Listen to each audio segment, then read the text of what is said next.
Welcome back. It's time for Christine Poole's top picks. And number one, Christine, is the parent of Google, Alphabet. That's right. We continue to like Alphabet. This is the name we've owned for a number of years.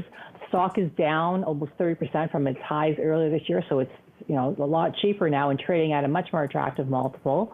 The company has a net cash position, and it's about $178 per share. So you strip out the cash, it's trading at about 17 times forward earnings for fiscal 22, and even at below 15 times for fiscal 23. So we think that for a company that's the leader, that's dominant for online advertising, it's very reasonably priced. Company continues to show big growth in search, and in their cloud business, Google Cloud is growing very quickly, fast. It was up, I think, over 40% year over year last quarter. So, with this pullback, a core technology name, very profitable, very strong balance sheet, and one we would add to at these price levels. Does it make a difference, Christine, which Alphabet you buy? As you know, and I think many of our viewers know, there are two out there. They both trade fairly heavily. The one you're recommending, I understand, is GOOGL. The other one doesn't have the L. It's just GOOGL. What is the difference? And do you, when you buy Alphabet, do you always go for the one with the L? I tend to go for the one with the L, and because it has a voting right, it has, I think, one vote per share, whereas the other one, the GOOG, has no voting rights associated with it. Okay, there you go. Mondelez, I know this one has been a favorite of yours for some time. Yeah, it has. And, the reason why I've chosen this one is a consumer staple stock. So it does tend to be more defensive in nature, especially if we're going into a slowing environment. They're dominant in biscuit, number one share globally, and number two in chocolate. This company's decided they're going to focus on those two core categories. They've announced they're going to sell their gum business and Halls, which I support because they were slower growth sectors. And the one plus, I mentioned earlier about Walmart commenting about they saw some consumers trading down to private label from brands. I think in these categories that they're in, there tends to be less private label competition than in other categories. They really do dominate in that biscuit category. Like if you walk down that biscuit aisle in the grocery store, most of those names you see are theirs. And they actually garnered new customers during the pandemic. The company obviously will be, its stock pulled back on that day when Target and Walmart announced, and the staple stocks all pulled back as well. So at below $60, it's trading about 20 times forward earnings. I think it's very reasonable value. It provides you a yield of about 2.4%.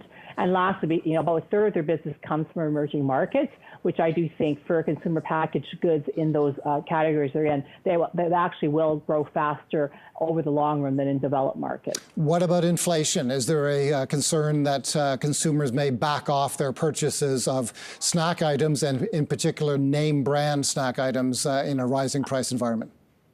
Yeah, I mean, obviously they talk about inflation and pricing, and they obviously are putting through pricing just like every consumer packaged goods company out there. They're obviously cognizant about the trade-off between pricing and volume.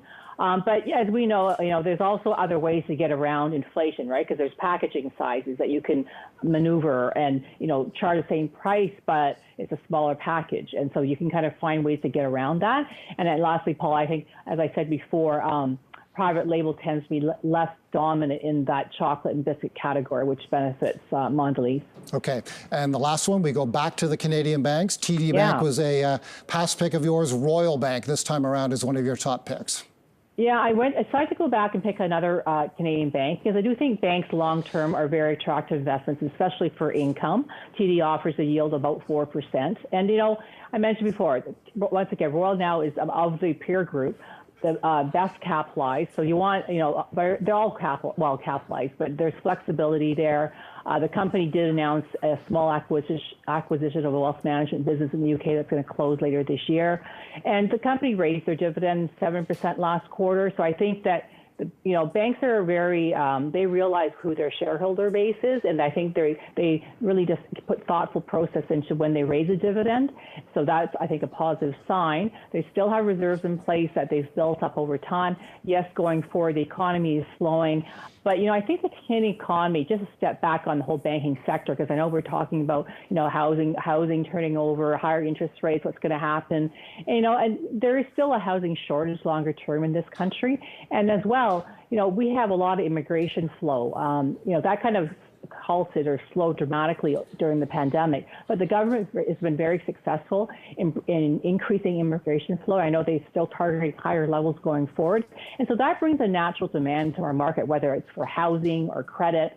And so I think the banks are kind of well positioned. And lastly, we do have those sectors like energy, some of the other base metals industries that are doing quite well this past year. And so that also will be a tailwind for the Canadian economy.